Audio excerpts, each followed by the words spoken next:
I arrived to Darjeeling and I was so excited. It was recommended to me by so many people and I decided to go for it. I didn't do much research and that was my mistake, but I arrived there at a really bad time. The pollution and the fog combined were so bad. Visibility was basically at zero. The smell, it just smelled like fire and smoke and it was really hard to breathe and it was just impossible to enjoy, really. It was truly impossible to enjoy. I tried my best to stay positive, but the pollution combined with the altitude just had me constantly feeling winded and exhausted. And yeah, I couldn't enjoy my time there. The highlight of my trip to Darjeeling was this one temple right in the center that was so beautiful. It had so many different nooks and crannies, so many different places to explore. There was literally like a hidden shrine at the bottom of a cave and you had to like crawl to get into it, and it was so awesome. It was definitely the highlight. The Nepalese people and the Nepalese culture were also a highlight of my stay there.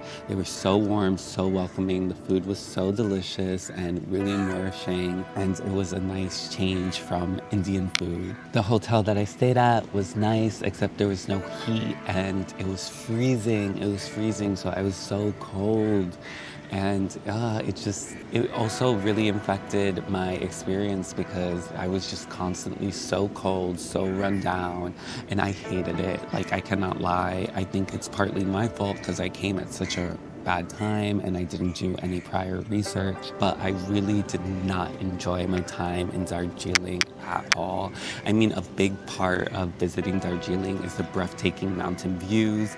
If you literally cannot see anything, it's kind of like, what's the point? You know, like, why am I gonna spend money on tours and different things when I literally can't see anything? Also, I wanted to escape as soon as possible, so I went to Siliguri Airport, and it was easily one of the worst airports I've ever been to in my entire life. I hated it. I hated it. I hated it. If you've been to that airport, you know what I'm talking about.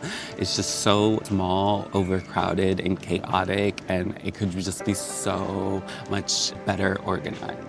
I didn't really meet or connect with anyone in Darjeeling either. That's the first place that I've been to where I just made no connections. I probably should have stayed at a hostel. That would have made things better, but like, I was just feeling so run down and so physically sick that I wanted my own space, but then it made it hard for me to connect to people there. When you can't see anything in a mountain town like Darjeeling, I just feel like there's not much to do, and it's really sad that pollution, has that great of effect on a city.